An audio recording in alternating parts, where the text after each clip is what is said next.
তোমারে বলি তুমি গেলেই হবে সাদের পিঞ্জিরা খালি।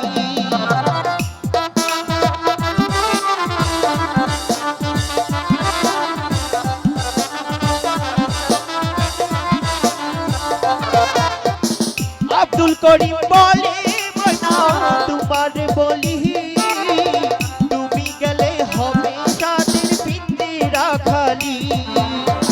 কে শোনাবে মধুর বুলি বলো আমারে,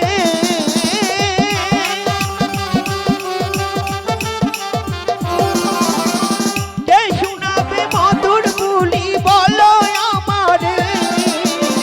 তোমারে তোমারে তোমারে পুষিলাম কত আদরে, আমার মাটির পিঞ্জিরাই সোনা ময়না রে।